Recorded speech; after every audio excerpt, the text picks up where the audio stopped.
instance, in 2016 was $275,000. That's it, $275. Now the median's right around $600,000. Wow.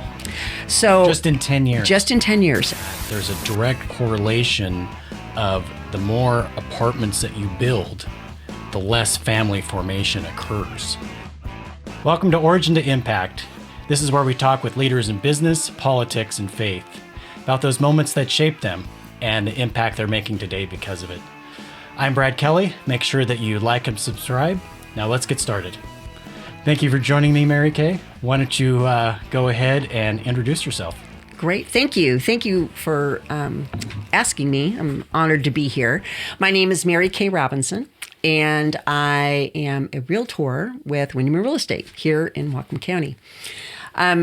Originally, I'm not from these parts originally, so I was born and raised in Wisconsin, so I'm a Midwesterner from way back when, but moved here many years ago. Gosh, 38 years ago. Long time. Originally, I was a music major and played piano and taught music for a few years. And that's how one of the ways that you and I know each other with the piano tuning. Yep. So, and I still play and all that. And after I taught school for a few years, I thought, I wanted to try something else. I studied since I was a kid, and that's all I ever did. And I always had a thought, like, maybe if I went back to school and got my master's. So I got a master's of business administration because I was always really good in math.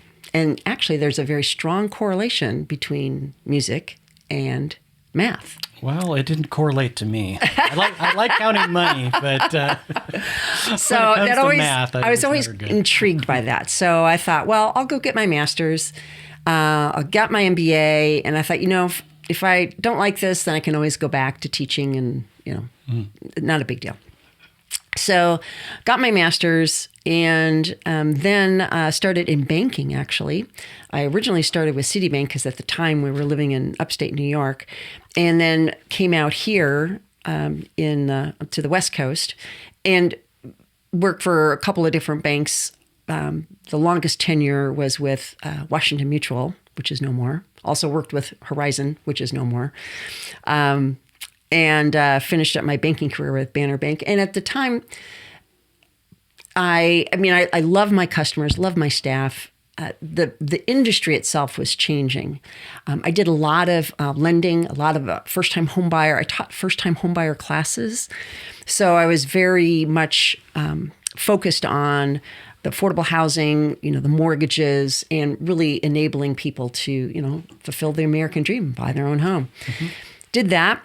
And I was always intrigued by the other side of the transaction. I always did the mortgages. I was in management for years as well, but I originated mortgages, and the other side of that was the sales aspect of it, right? And as the industry was changing and how streamlined in many cases the what it means to have a retail bank where you go in, you make your deposits, you do all the stuff. More and more and more, the tasks that we did were streamlined to the back office, and we were now salespeople, especially in management, to go out and cold call and call on businesses, which I did. And more the authority was being, as far as the decisions that I would make with clients, was being done by the back office. And it sort of like I felt like it was tying my hands. Customers would come to me, and I used to have underwriting limit. I used to approve loans up to X amount of dollars, and that all went away. It was just go out and sell, which I thought, well, I still like this. I wonder if I took a more entrepreneurial approach to the housing, and which I love doing mortgages. It was fun, and I love managing my staff. And I thought, well, maybe this is a time I need to look at doing something along those lines more. If I'm going to do sales, what if I do sales and focus on something that I really love, which is sales? The banking is more focused on business. So I thought I'm gonna to go into that and I know how the purchase and sale agreement works. I've been working with them for years. So then I went to the sales side, a little more entrepreneurial, so a little more independent, not a corporate environment. You're very much your own boss. You wake up unemployed every day. You got to make something happen every day. So, which was scary initially because, you're used to seeing that direct deposit every two weeks or so. And then 2 weeks go by and, there's nothing there. So we planned for that. And so I got went into real estate and love it. I can bring all that financial background that I have in doing purchase and sale agreements and how to structure a deal and the financing, how to like manipulate the numbers or take these different variables and make it work for the client and make it happen. Communicate with the lenders and really be a partner with them to make this thing happen. And there's been several times when I've had to say, okay, let's see how we can make this one work. Here's a suggestion. What if we documented this? I can, because I know how they think. So, and that's been very handy, and that's helped quite a few clients. In fact, I still carry my HP 12C calculator, my financial calculator, and do all my stuff. I have it in my purse right now, and I love it. And so when I got involved with in real estate, when I got into real estate with Windermere, I went to my first Realtor Association meeting, and because that's the trade organization. Right, yeah. And when was that? Almost 14 years ago. So started learning about what the trade organization does, which basically you advocate for housing. That's the main thing. You advocate for the industry and to make sure that there's housing available for everyone. That's the bottom line.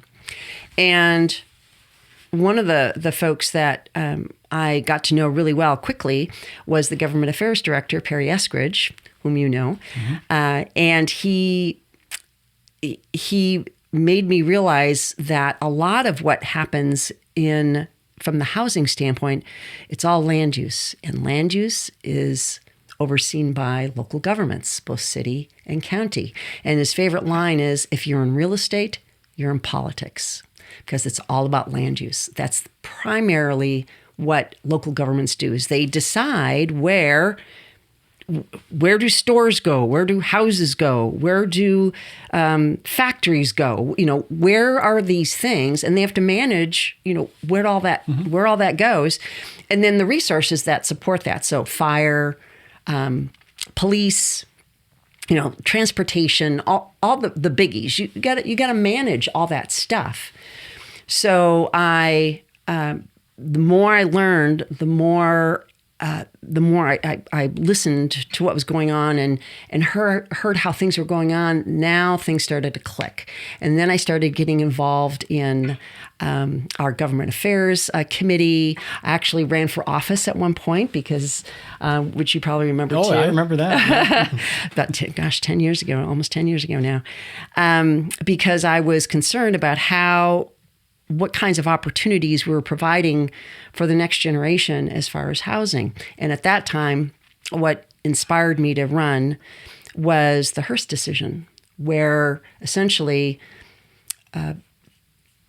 the state Supreme Court ruled that we had to accommodate, that there was a difference. We had to estimate the usage in rural areas of the water consumption from the wells. Yeah. And how that there is a ruling, and forgive me, I don't have the specific cases of the Foster case, and there's two separate cases where the median in-stream flow of the Nooksack River is the median, which the definition of median is half of it is higher and half of it is lower. That's how you get a median. It's the middle of that. Yep. The median in-stream flow of the Nooksack River was deemed to be the minimum in-stream flow through one of the court cases, that it became the minimum. It was an interpretation. In essence, the minimum in-stream flow, that means, and of course in August, September, it's always going to be lower because that's the driest months. We don't have a lot of rain, right? The snowpack that melts and fuels all that the river in the spring, sometimes too much. That's gone. I mean, we have to wait for the snowpack to come back and so basically recharge again. Exactly. And the issue isn't about the volume of water as far as the Hirst decision, if you want to get into that. It's the timing. It's the timing of it. We get too much in the spring, and then it goes wherever it goes. Unfortunately, we just had this last December, we had too much. Yeah, another 100-year flood. Another 100-year 4 years later, which, and you think about it, the water comes off that mountain and it carries with it a lot of silt, a lot of stuff. And so the river becomes shallower. And when that spring run comes, then it goes out, right? It spreads out because that's what water, rivers want to do. The temperature of that river becomes warmer, and fish like cooler. So it gets shallower, so warmer because of the depth. And because it's more shallow, if there's more water, it goes out to where it can. And unfortunately, it really hits Sumas and Everson areas and just devastating, just terrible stories, a lot. So anyway, that's kind of a side note. That's what got me into politics and really trying to understand land use, which it's all about the land use. What do we do with the land? How do we protect this? We live in a beautiful, beautiful area. And how do we keep it looking nice? Well, that's what our local elected leaders do. So as to affordable housing, it's the last 10 years particularly have just been, brutal as far as housing and what we can do, the median income. In fact, I took some statistics to prepare for this because I think why don't you share that? I think it's important just to understand where we were and where we are today, and I'll talk a little bit about why that's so. So, for instance, in 2016, not that long ago, 10 years ago, the median. Remember, the definition of median is half the homes are above that price, half the homes are below. That's the definition of median.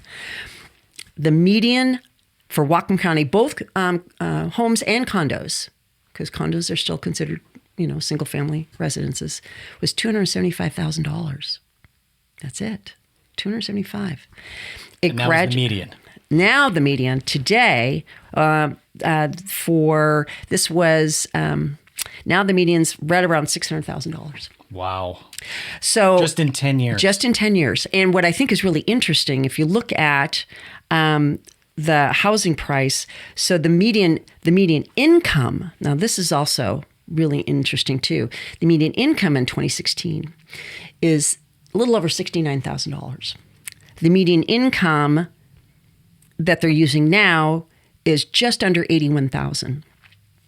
So the last census, this is from the U.S. Census Bureau, the last census is using 2023 numbers. They haven't updated for 24 and 25, so we're just using the same number until they get more data. It takes a long time to crunch all those numbers. So if you think about it, what happened between 2016 and what we assume to be current today from 2023 numbers is a 17% increase in income. Okay, that's all right. All right, It's going up. However, we went from $275,000 to $600,000 roughly in median housing price, which is more than double. So wages are not keeping up with the price. With house inflation. With the house inflation. Yeah. So, which is putting it further and further and further out. I don't know if you've seen, but there's a video that Peter Fraser, who has been kind of banging this drum, he's been saying, hey, we need to pay attention to this. He put out a YouTube video, it was on Facebook, and he interviews people that, young people, that next generation of homeowners. You and I have had our homes for a while. It's our children that are struggling. And he interviews these, that generation, and, like they throw up their hands, the apathy. They don't see how it can work. And that's really that is just so depressing. And how, if you want to, have a family, have a dog, throw the stick around in the backyard with the dog, or throw a little ball with the kids in the backyard. Like, how are you going to do that? You can't do that from, a high-rise apartment building. That you'd have to go to a park, and, there's the backyard patio, barbecues, you can get your hibachi. Yeah. So I was, this was not that long ago, maybe a few months ago, listening to Chris Williamson. He's got his Modern Wisdom podcast, very, very big. And he was interviewing demographer Lyman Stone. And so Lyman was basically saying that there's a direct correlation of the more apartments that you build, the less family formation occurs. Because people actually have in their mind, to get married, start having kids, and it's that little house with a white picket fence, and that's what they have in their mind. And they don't want to raise their kids up in an apartment. In a high-rise apartment. Yeah. And so that's becoming a real problem, because we're building apartments and not homes. Yeah, there was a statistic I read in recently that, what is it? I believe in Bellingham, the city of Bellingham, just by way of example, 75% of the units that have been in the last 10 years have been apartments. 75%, a ton of apartments. You can see it and drive around town. Oh yeah, and you can see all those apartments, because you can satisfy, and this is the next topic of conversation. You can satisfy the growth management plan. You have to provide units. Part of the growth management plan is to have affordable housing. You have to, and it's counted in units. So hang on to that. There was a survey. And not really thinking of the difference of those units being homes versus condos. Not in the city of Bellingham. Okay. And so this goes into, and this is where the growth management plan comes in. So the Washington State is one of those states that enacted growth management. Well, in let's the go 90s. back. Yes, because there was a movement back in the late 80s, early 90s to get a handle on growth and everything. And so there was, I don't know what that movement was called, but Washington was part of that with the Growth Management Act. And right. Was it 90? I think it was 91 or 92? It's in the 90s, because it's proposed, and then it takes a while to get enacted, and et cetera, et cetera. And the underlying premise is actually good, that you want to plan for where stuff is. I don't want a casino next to my house. Exactly. And if you think about extending services, water, sewer, fire, police, of all those different services, you don't want your police going all over, or the sheriff's all over creation. Ideally, it's a more efficient to have and a better use of tax dollars when you're extending water sewer lines, that it goes to, multiple people use it, that the fire coverage to be able to adequately cover and give people that safety. That you don't want housing all over creation. There's pockets. There's agriculture. You want to have land set aside for agriculture. It's a very important part of our community, our economy here, and room for factories, industrial. There's some things. There's parks. I mean, there's like you want to be smart about how those resources, those limited resources, both tax dollars for utilities, fire, transportation, roads, like where does it all go? How do you do that? So the goal is laudable. That it makes sense. It does. It makes sense. But the problem is then you get people that are anti-growth, and will do everything to stall it. Yes. And so here's the challenge. Here's the challenge with the Growth Management Act, is that it has 15 goals. Overall goals. It's been added over time. One of them is to provide housing for all economic segments, right? But there's all these, so you have competing goals: health and safety, transportation. There's, let's see, I printed that off too. So for protecting property, economic development, we have successful businesses and wants to reduce sprawl, which makes sense. Get it? Encourage development in urban areas, have adequate public facilities, protect the environment, quality of life. I mean, no, there's no argument against any of those things. You want to contain that. The challenge becomes when the urban growth areas were defined back in the 90s, they haven't largely changed a whole lot relative to the population growth. Population is, we've been growing. So when there's essentially an artificial restriction or limit, and we don't take the pains to really peg that closely to population growth, what happens? Well, the supply of land, it's all about the land. The supply of land within those urban areas gets built on. Is it accommodating what's the population growth at the same pace? Sadly, no. What happened back in 07, 08, we had the Great Recession. The Great Recession took out a lot of builders at that point. It was terrible. It was really bad because a friend of mine, he was a member of one of the Slavic churches. And when that crash happened and nobody was building, I mean, it was like 80-90% of the men in the church were unemployed. It was, oh, no. Yeah, it was crazy. Oh, terrible. Yeah. So, and then let me say one more thing is that what happened then is, a lot of those construction workers found other jobs doing other occupations. Exactly. And then there was this vacuum of, there weren't enough skilled tradesmen to do carpentry and plumbing, electrical, and you need roofers, you need all that stuff. So we were on pace. The Great Recession happens. A lot of the trades folks went elsewhere. They had to feed their families. Contractors went out of business. The population didn't stop growing. It still kept growing. In Whatcom County, we're a victim of our own success in a way, in that it's a beautiful place to live. You have access to the mountain, the ocean, biking trails, the trees. I mean, just it's a gorgeous place to live. Mm-hmm. And with the advent of mobility in employment, people travel much more than my parents and grandparents did in the day. I mean, you're born and raised, you'd be lucky if you get out of the same town, right? So people have greater mobility just in general. And now with the internet, of course, to work remotely. I mean, it's sort of really reshaping what people can do. And they think, well then they watch shows on Home and Garden. House Hunters. It's like, well, I could live there. Like, so there's much more of an appetite to be able to choose where you want to live. And it's like, well, my parents and grandparents are here. I guess I'll just stay here.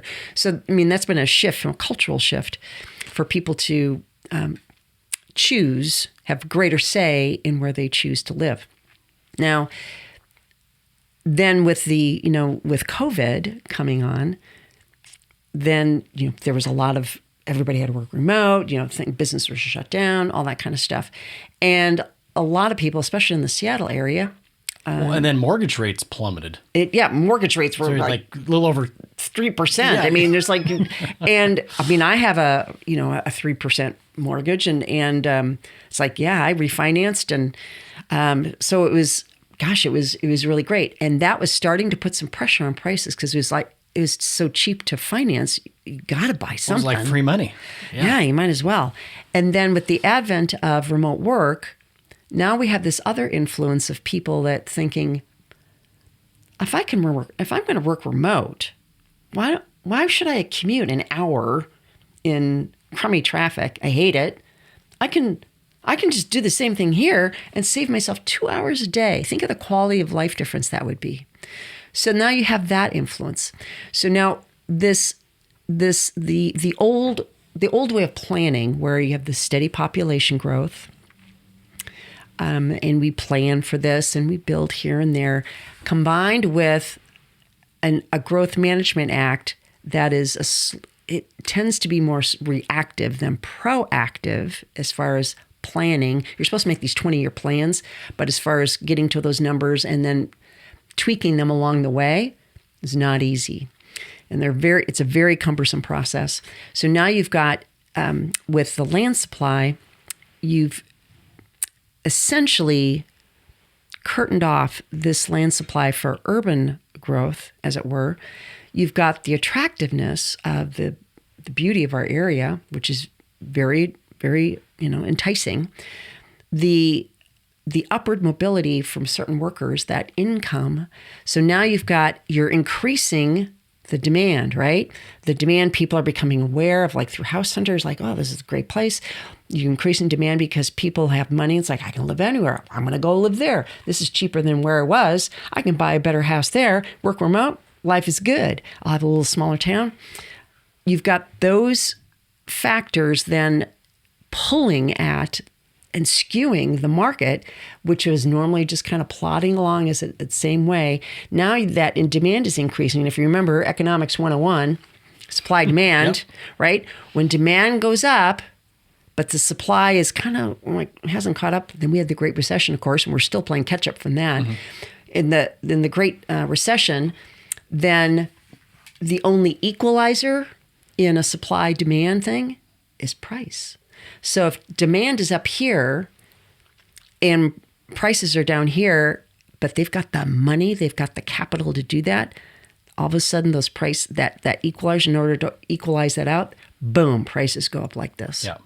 So now we're still battling that. We're still playing catch up from the Great Recession. We haven't really because we weren't building homes. Nothing was built for years. And then when they did, it's like capital. I mean, getting financing and all that stuff. It just the development time frame, and you would be better to talk with a contractor about it, but it can be years before you buy the land. You have to do all the development, the roads, the infrastructure, all that kind of stuff can take a year, 2 years, 3 years, get permitting, all that kind of stuff.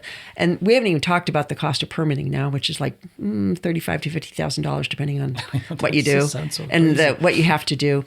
It's just it's getting so expensive. So now that demand has really pushed up prices, right? We have a limited land supply, which is now shrinking. All the easy land in most urban areas in Whatcom County has been built on. There's some in Blaine or some of the outer areas, but Bellingham technically is still it's the county seat, and also is supposed to house a good percentage of the population as well as industrial growth. If we're going to try to say, well, how do we get more? These people are still coming. What do we do? Well, when you've built out on the easy land, what's left is sometimes they call them goat lots because they're like that steep. It gets really expensive very quickly because you've got steep slopes, you've got critical areas, wetlands, there's gas pipelines crisscrossing all over the place. You can't, there are, setbacks. You can't just plop a house anywhere. You have to, make sure it fits within the lot, et cetera, et cetera. And so all the easy lots are done. The tougher ones are there. There's, some slope issues, and then which drives up your development costs, right? So the supply has dwindled. The demand has not. So how do we get supply back up again? Yeah. Is it, well, it depends on the supply. So there's a distinction here. So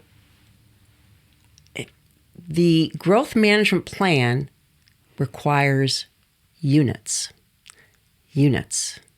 So the city of Bellingham is really focused on multifamily apartments, high rises. You can get much more density. I mean, are they in on it with the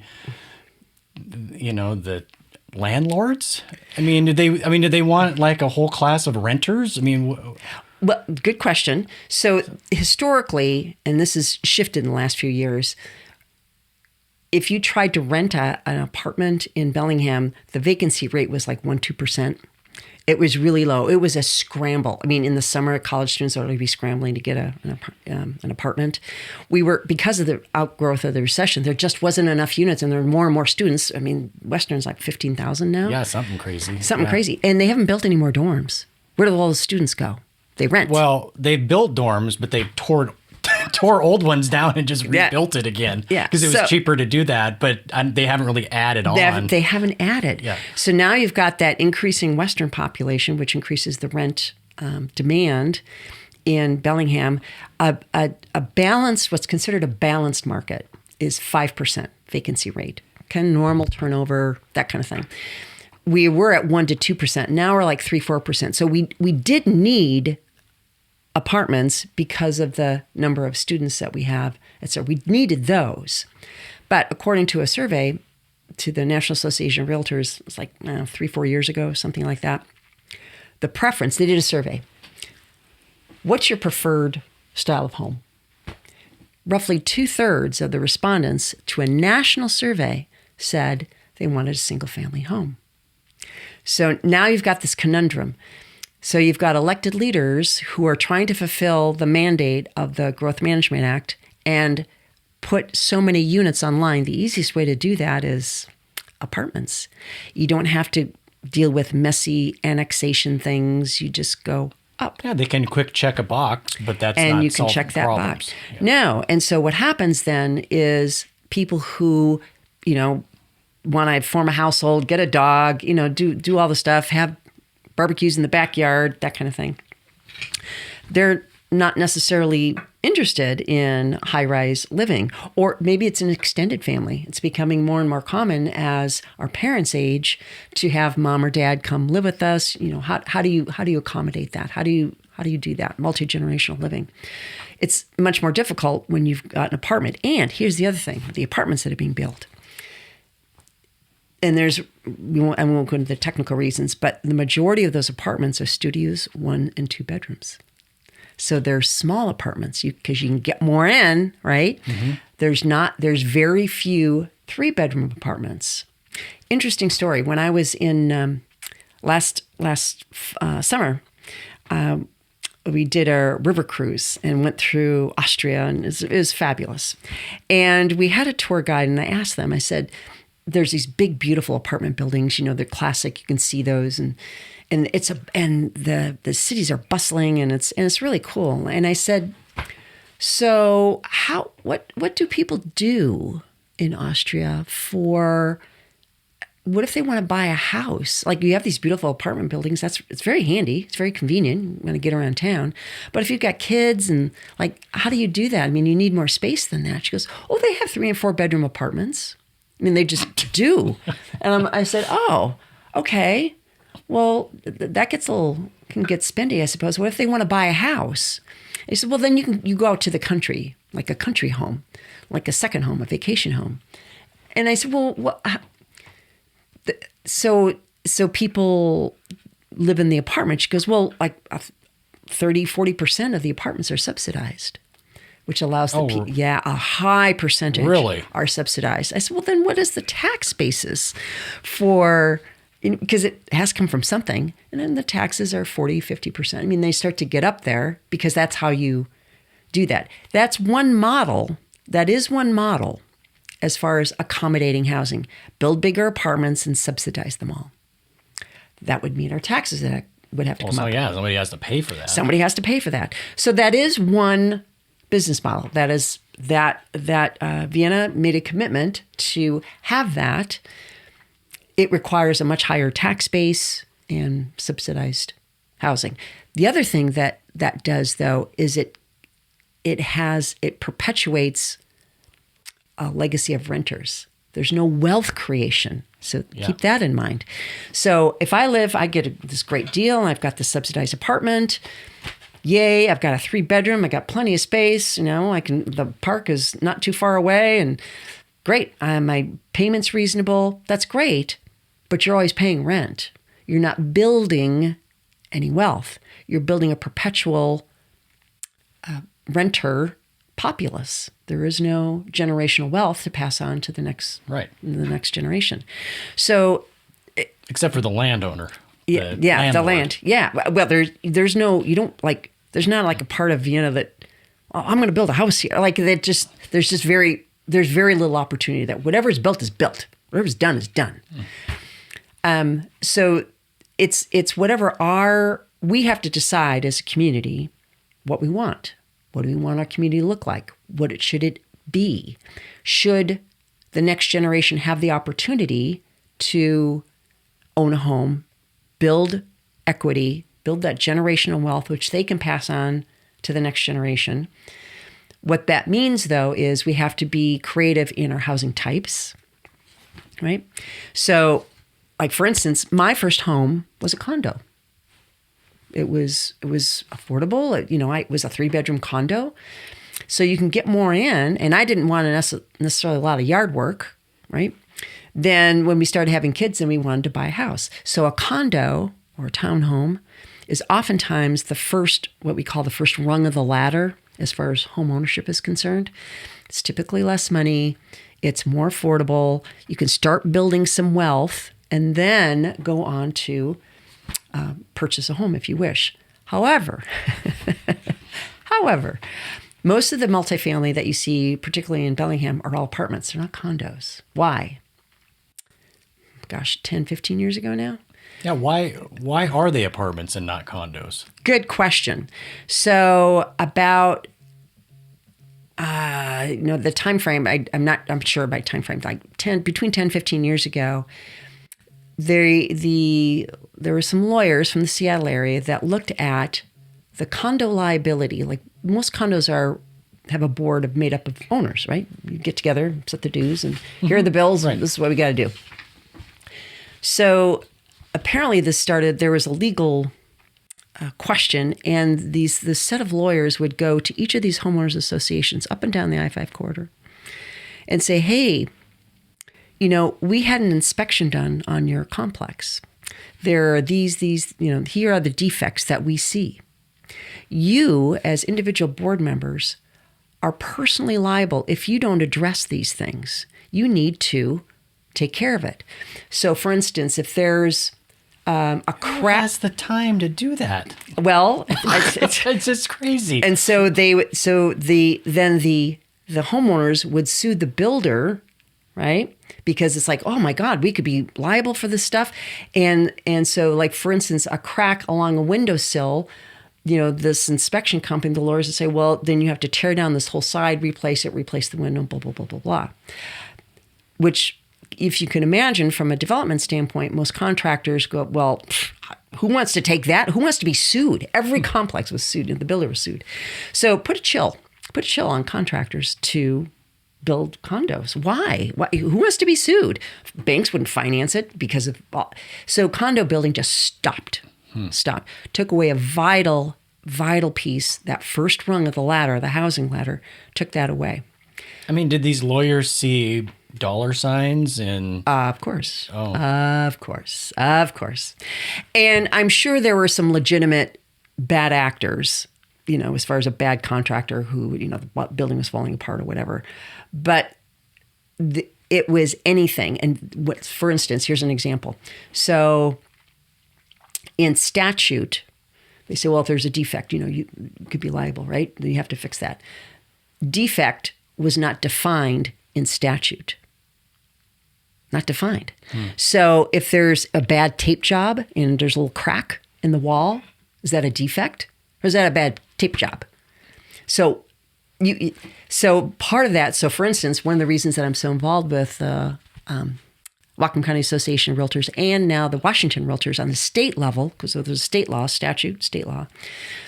is that we saw that, this was some years ago, and we said, wait a minute, we have to fix it. We have to define something. We have to define what a defect means. A defect is something that is structurally material to the house. It's not a cosmetic thing, a crack, bad paint job or tape job or whatever. It has to be structurally material. So that's one of the reasons I volunteer and am keeping track of this stuff, because it's like, wait a minute, someone found a way to take advantage of the existing statutes, and it just shut down all the condo buildings. So it's been years in the making to define defect, to change the warrant. There's a bill right now in session to allow builders to go up to the 4th story versus the 3rd story and have a 210 warranty, which is a lot easier than the other one. So we won't go into the details of that, but it would encourage more condo production. But the legislative process is slow. Those series of lawsuits years ago. Slow like a glacier. Yes, it's very slow.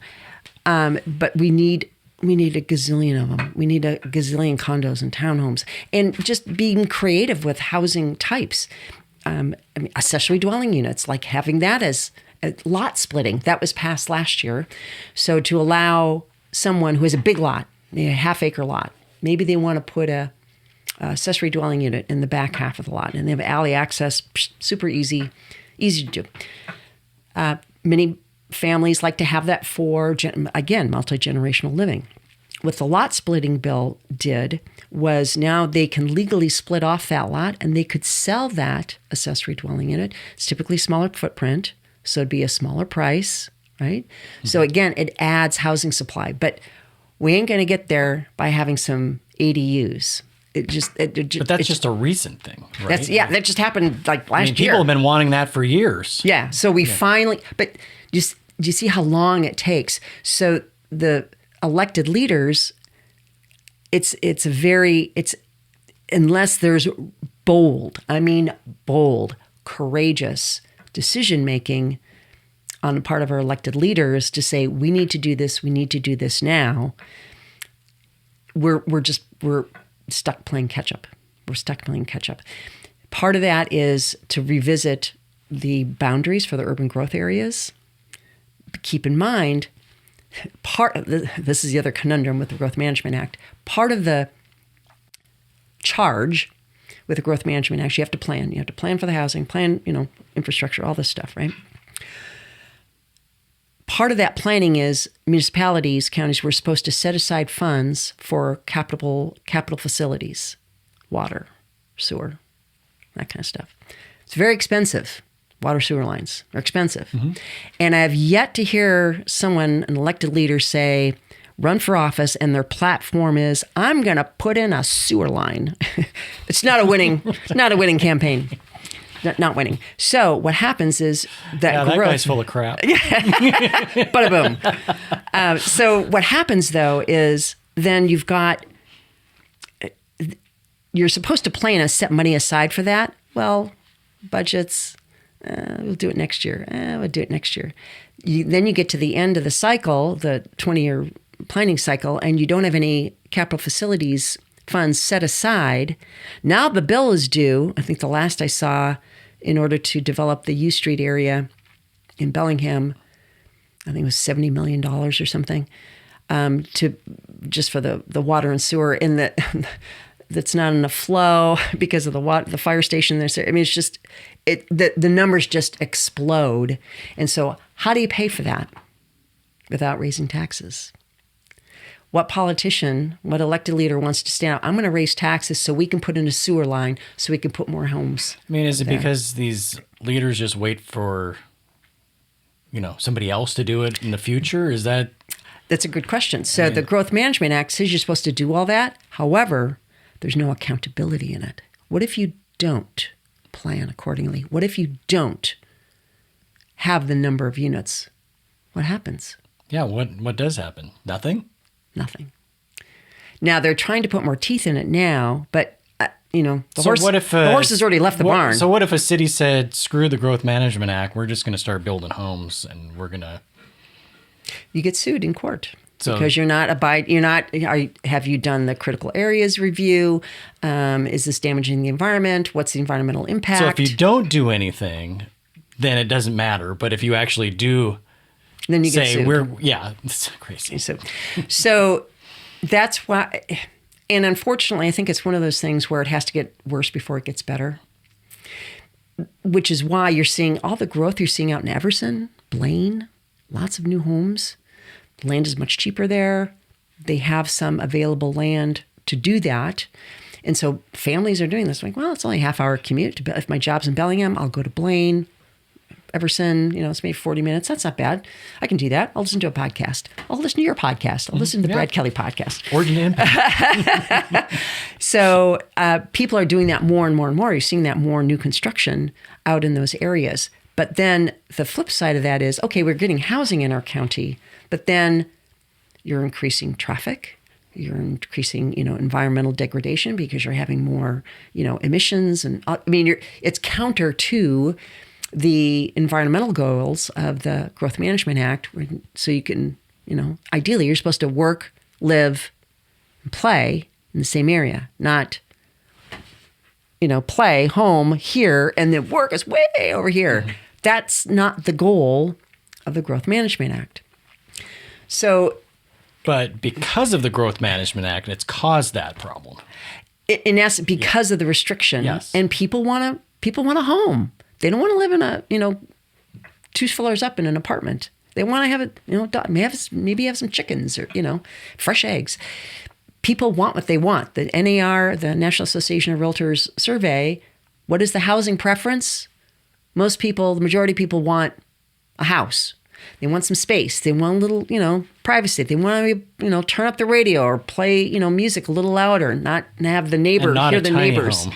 Not a tiny home. They don't want to hear the footsteps of the neighbors upstairs or someone banging on the wall next door. They want their own home. It's the American dream. That's part of who we are. We have all this land. It's wired into our DNA as Americans. It is. To have... That's one of the beauties and the attractions of living in America is to have your own place. That was not normal back in Europe. You were lucky to just get an apartment, which is, that mentality still there. And if you think in medieval Europe, they lived in walled cities. They had to because Vikings would raid and, robbers and so it was a lot safer to live in a smaller place in a walled city, and you'd walk up to your place or whatever. And so you've got millennia of that kind of thinking, of that kind of safety and security.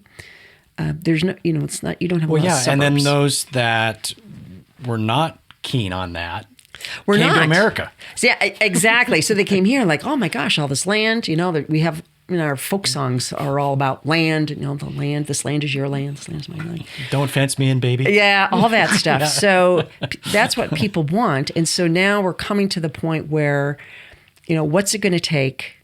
Sadly, I think it already has. It has to get worse before it gets better. And it will take more people complaining and petitioning and electing leaders who will actually do something. Now, keep in mind, there's a very strong voice against more housing. People just want to shut the door. If I have I have my house, and I love my neighborhood. Do I want to change it? People are averse to change. I don't want more traffic. They don't want more traffic. I want my home value to keep going up. Exactly. There's a built-in incentive. If you think about it, there's a built-in incentive to keep things as they are because my asset just keeps going up. So we've got homeowners, neighborhoods who don't want anything to change. And it's a natural human response. It's like, I'm comfortable. I don't want change. Who's like, woohoo, yeah, change. That's not a normal reaction, right? So you've got a lot of people who are content the way it is, don't want to see changes. Gosh, when the Bellis Fair Mall was built way back when, oh my gosh, it was a huge deal because it was a change. Well, it was a tree farm before. Yeah. And that was, I don't know, there was some big deal that went on to facilitate that. Well, and there's actually legislation right now that the state legislature is considering taking retail areas, making commercial spaces available for residential. So could it be possible that our part of our mall, like here, Skagit, et cetera, could be converted to housing? Possible. It's how that pencils. That's the heavy lift. It's the penciling of it. But first, you have to get the zoning to accommodate that. It's like there's plenty of parking. You've got plenty of land. You've got easy access to I-5. Amazon pretty much killed the the mall. Yeah, I mean, COVID just accelerated that process. I think it would have happened anyway. It's just it got put on high speed with COVID. So, in that kind of abrupt change in how we do things, it just hurried that demise. And there are a lot of reports, if you do a lot of reading on that subject, that we were over-malled, over-stored in many respects, that people are just on a tear. It's just, well, build more stores, they will come. Build more stores, they will come. Versus looking at the demand. I mean, you've got those short-term, those quarterly earnings calls that you have to make to investors. What are your sales growth? What's going on? What's going on? So that it's that short-term, long-term thinking, and we got caught. So undoing that is going to take some work. So hopefully this bill will pass, but that's just the start. Now it's the feasibility and how can you incentivize. I mean, it's just we're years in the making for that. Now the good news is, because I used to be a lender back in the day, and I have a lot of lender friends, they've become much more creative as to how to enable people to make it work. So in buying a home? In buying a home and like being a creative. 50-year mortgage? 50-year mortgage. Well, that's one of them. I don't know if I would go that far. But as far as, interest only seems better to me than 50. I don't know who came up with that. Yeah, it really doesn't. When you start to get that far out, it doesn't really change the payments that much. Oh, I know. Yeah, it's kind of a self-defeating purpose. So you're 30 years old, and by the time you pay off your house, you're 80. Yeah, you're 80. I'm like, but if you think about it, lenders, there's buy downs. You can negotiate with the seller. How do you structure a deal? This is where a good realtor comes into play. Maybe you ask the seller for, instead of trying to get the price down to a certain point, you ask the seller to put money over here to either pay closing costs and or buy down the interest rate to make it more affordable. So the ratios, the debt to income ratios work better.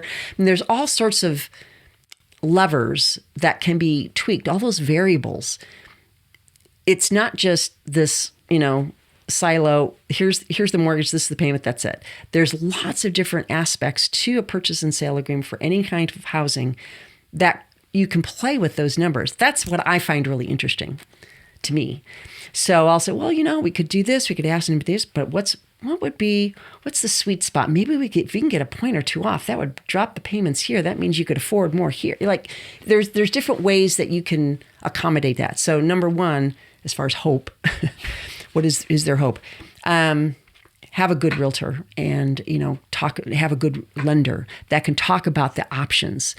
Sometimes there's down payment assistance programs that people can use, take advantage of, that it helps. It helps. As far as the overall supply, we need to increase the land that we can build on if you want a house. In order to do that, I would encourage people to participate in their local government as far as city and county councils. I've testified at city and county council. I know you've too. To say, hey, this is important. The accessory dwelling unit. I testified in front of city council Bellingham some years ago that to propose that yes, we do need to pass this, which they finally did. And now, we're starting to see some of those come through. Now it's like, okay, are we going to charge the full building permit cost in order to do that? Or do we want to make it, it's not like, the sewer and the water are right there. They're just going to hook them up. Do we need to do the whole thing? They're looking at having pre-approved plans, which would streamline the process, make it a lot cheaper to put up some of those accessory dwelling units. And now the state legislature has passed the lot splitting bill from last year. Now you have a potential of selling it off, maybe sell it to your son or daughter or, so grandparents. Pre-approved plans, I mean, actual building plans. Oh, okay. So like a footprint. So if you've got a 2,000 square foot house, you got a big yard, you want to put a 800,000 square foot house in the back, have if you've got a pre-approved plan, you just have to pick out the trim and siding and paint and, all that kind of stuff. It simplifies the process. Having that would be good, but we also, it helps. Yes, but We also need to work on the cost of building permits. Yes. I mean, before we turn the cameras on, you were mentioning about, how much they cost these days. $35,000 to $50,000, depending on. And that's just for the permit. That's not including if you have to have any studies done before. Well, it includes some of the studies because it's critical areas, soil, there's just. Because we built a house back in 2000, and I want to say it was right around $1,500 for the building permit. Yeah. So what are people getting for this crazy high building permit price? Well, they don't get anything more. It's the funding mechanism by the governments, because essentially the building permits fund the planning department, buildings and codes. It funds that. So as we grow, and there's this, that, the other. It used to be it was just part of the city government. Well, now it's funded by the permits.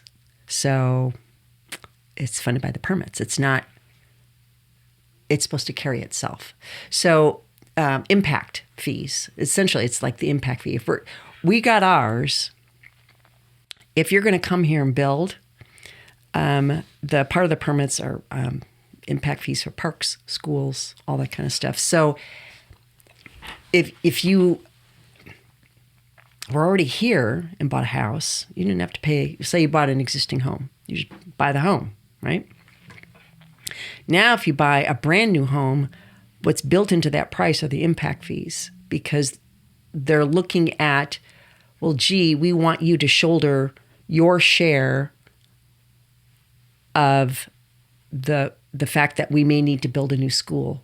Before it was a collective cost. Now it's borne by the individual homeowner, much more so than it was back 20 years ago. So that's part of the structure of the permitting and the cost of that. And part of it is, prices have just gone up for everything, right? But if the underlying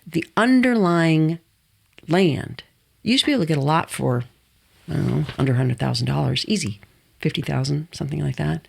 Now, for instance, in the city of Bellingham, it's, depending where it is, how desirable it is, it can be anywhere from $300,000 to $500,000. Wow. You start there, what are you going to live in? What are you going to build? That's where you start. So, ergo, the problem that we have with the supply of housing. Yeah. Okay, so my son is, saving up to purchase a home. Good for him. One day. So, great. Yeah, he's dating a wonderful lady and everything.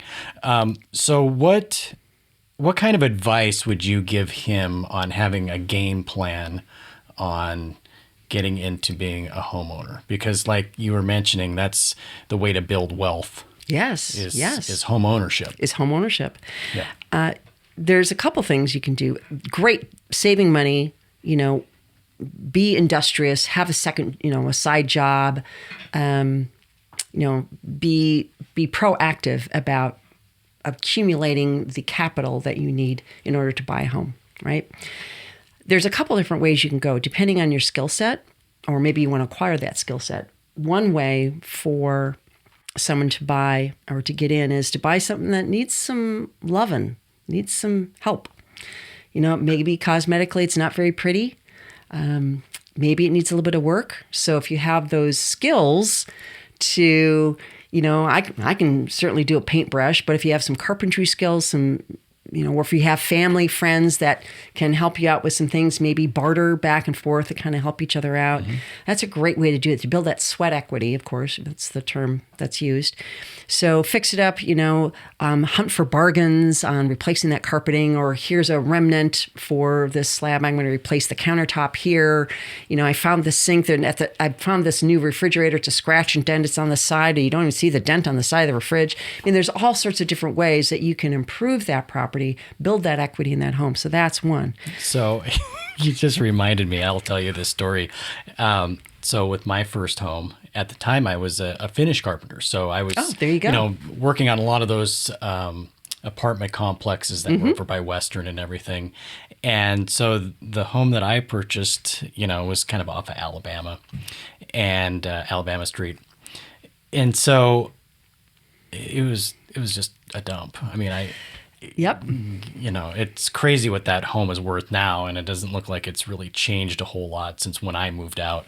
But so it just had, the carpet was just disgusting. I mean, it was like you could smell the urine in it and everything. So I ripped the carpet out and then painted the floor to kind of help seal that, into the wood.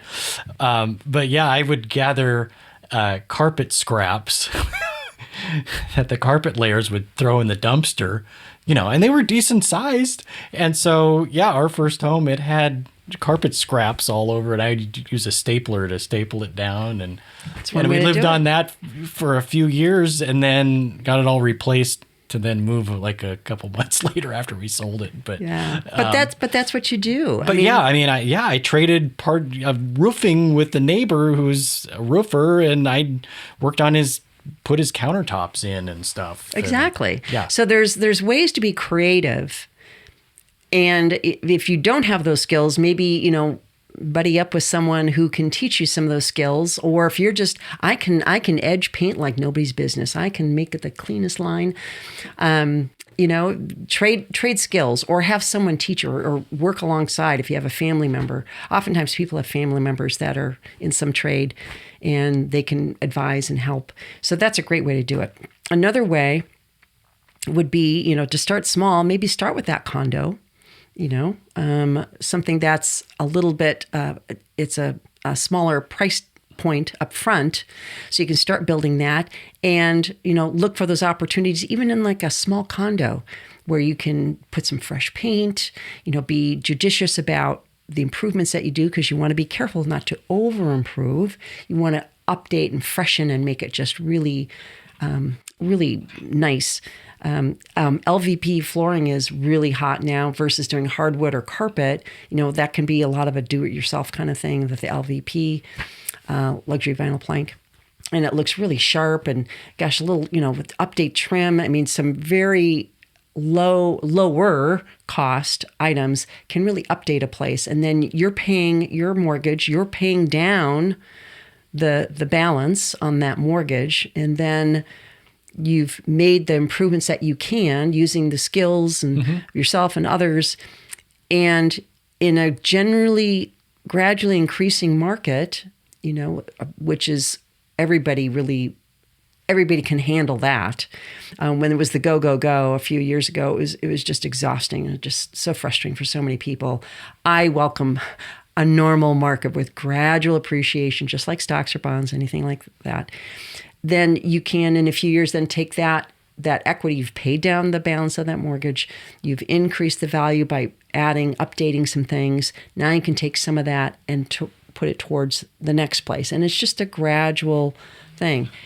The other thing I would caution young people starting out is, we see the HGTV and it looks really cool and they're beautiful. And sure, I'll get a 3-bedroom, 2-bath. Well, you don't have to have a 3-bedroom, 2-bath. Maybe you can start smaller with a condo, a 2-bedroom, 1-bath condo, a smaller house. It's a 2-bedroom, 1-bath house or 3, just depending on where it is. You don't have to get the home run. You can get there by base hits. Buy a smaller house, fix it, then go to the next one. So, because I'm on the 3rd, 4th, 5th house, I think, over the years. The first house we bought when we first moved to Whatcom County was, we ripped out the carpeting because it was not good. And we spent 7 years remodeling that place over time. So, and you just learn to live with, you do one section at a time, just one focus. Okay, we're going to do this bathroom now. We had another one, so we weren't out of bathroom facilities. And you just learn to live, that's just, I did, you did. That's not unusual. Well, even in 2000, our first home, it was a little starter house, little bungalow. And then we bought property, 9 acres, and there was nothing on it. It was a really nice piece of property. And we ended up bought a single wide mobile home. And I think we paid like $2,000. I mean, it basically came on towed behind a truck. I've known many people that have done that. They buy a manufactured home on a land, and hopefully the lesser nice is better, because then you're paying less for the home, and they fix it up as best they can, and then they just make long-term plans, maybe 10 years, 10, 15 years, and they gradually put the things in they want. Maybe there's a garage that gets built, shop, that kind of thing. And then when they've built up enough equity because the equity is not just in the pay down the mortgage, it's in the value of the land that has increased over that period of time. So 10 years, say, and now the ratios work out and the income has increased such they can build that dream home that they want. But there's sacrifices along the way. Yeah. So we sacrificed for 4 years being in that trailer. Yes. And then and then we built our dream house. But what was funny is, after living there for 12, 15 years, we started remodeling it. Oh, well, there's updates. It's kind of funny, yeah. We had, with kids and dogs and cats. I mean, the linoleum and carpet was finally trashed. And then we just went with hardwood and put that all down, and it was really nice. Well, and that's the other thing, is to be mindful and be wise that just because you buy a house, it isn't over. There's upkeep. Oh yeah, I felt heaters. like a maintenance guy ever since that. Well, we built our home, almost 23 years ago now, and for the first 10 years, it's fantastic because everything's new. Mm-hmm. But right on their 10-year anniversary, the water heater went, the oven. And the dishwasher. Oh yeah, that happened to us too. It was like they had timers in them, and then your time's up, gone. So a lot, and especially if someone's just really squeezing in to get to that first house, be very mindful of setting aside that money. Just like in a car, you decide you want to set aside a little bit of money for new tires, or it's the same thing with the house, just bigger. Fund. Yeah, it has to be a maintenance fund because, a window gets broken. You got to replace the window. The furnace needs repair. The water heater goes out now. It's like $2,000-$3,000 for a water heater. I mean, they're not cheap. And eventually you have to re-roof and paint. And I mean, there's costs involved. You can't just live in it forever and not do anything. Yeah, it needs some loving as you go. But that, for some people that want to do that and just want to walk away, that's the opportunity then for someone who's trying to start out and build that equity. Yeah. So, and is there anything else that young people can do as well, or? Just maybe network, live below your means. That's the other thing. I had a colleague of mine. I thought, oh, they were so smart. They're a young couple. They lived in, I think, a studio. They got married, and I think they lived in a studio. Could have had like a 2-bedroom apartment. My bedroom had a craft room. I mean, you could. They lived in a studio purposely because they wanted to save money, so they could buy. So if you live below your means, this is very Dave Ramsey, live below your means, you won't have any debt, you'll put all that money away, then you can start to have that capital to be able to execute on those plans. But if you get the $2,000, $2,500 apartment, are you able to save? Do you have the kind of income to save over and above that for whatever your true goal is? So it's really sitting down with your own goals, and or if you have a partner, like, what do we want to do? I'm like, think about this. It's not just we can't just live for the day, for the moment, for the week. This is years in the making. What do you want your life to look like? How do you want to come home? how do you want to, do you enjoy gardening? Do you enjoy, maybe a little bit of carpentry work here? I mean, are there things you need to know, are there resources you need to learn or have and skills you need to learn such that you can apply that to achieve that goal? It's that long-term planning. And especially when the households are formed, I think that's really critical. It's like, what is this life going to look like? Because you get to design it. You have control. And that's the exciting part. Mm-hmm. That's the great part. But you have to think about it. You have to plan. Otherwise, you just fall into it. And then 10 years go by and you go, whoa, what happened? Well, a little bit of thought, a little bit of investment in planning will pay off in the long run. This has been a great conversation. It's been fun. As we get close to wrapping up here, is there anything that we need to bring up or talk about? Just, talk about your plans, to people that you know. You might learn something from your neighbor, your dad, your mom, your coworker, whatever. They might have an idea. It's like, hey, I know that of this place that's going to come up on the market, or my grandmother is looking at, selling her place and downsizing. Educate yourself on how financing works, what it's going to take. Sit down, even if you're not ready to buy a house, even if you're not ready, that's okay. Sit down with a lender today, and what's it going to take? If this is the, what's the price point I can avoid that I can afford right now? What kind of payment does that look like? Are the homes in that price range what I want? If not, then recalculate that. But get the knowledge up front, and then you can go forward and make those plans. So talk to the people that you know, learn some skills. If you have a kind of an inkling towards a certain skill set, like carpentry or something, learn that. Know what your resources are in your family and friends.